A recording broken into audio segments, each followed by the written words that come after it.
Mix by AG recording studio.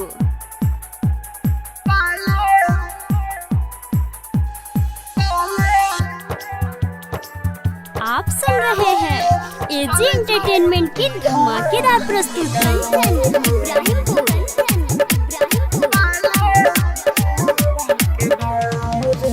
मलिया रे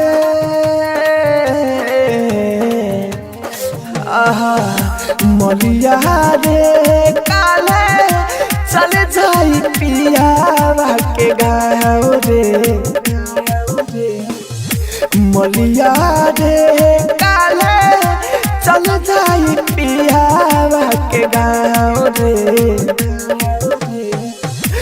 हाथे में मेहंदी चाहिए हाथे में मेहंदी चाहिए पिया के घरे धरी पाओ रे अहो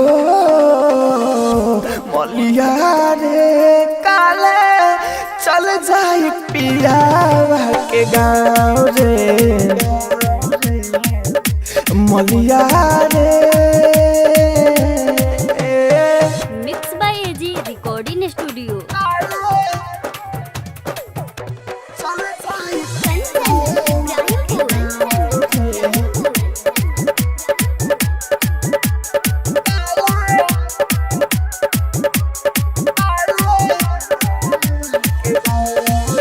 छोड़ के अकेला जाई करी का बोल रे भाई हम न जननी की ऐसे करी बेवफाई छोड़ के हमारा के जाई करी का बोल रे भाई हम न जननी की ऐसे करी बेवफाई तना अकेले जियाबे तना अकेले जियाबे मिली न दिला के छाव रे हो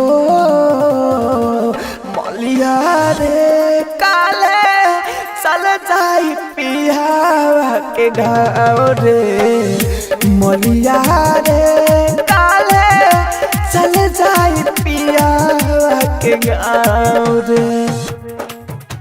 आप सुन रहे हैं एजी एंटरटेनमेंट की धमाकेदार प्रस्तुति।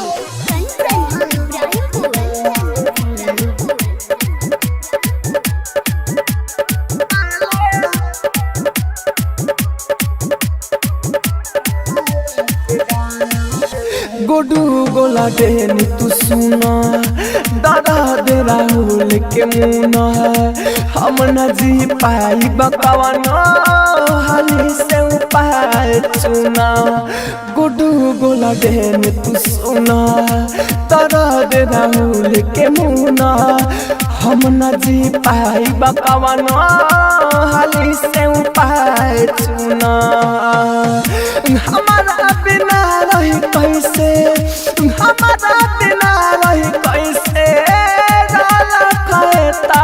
ना लगाओ रे हो मलिया रे काले चल जाई पिया के गाँव रे मलिया रे काले चल जाई पिया के गाँव रे। एजी रिकॉर्डिंग स्टूडियो रोशनपुर सपहा।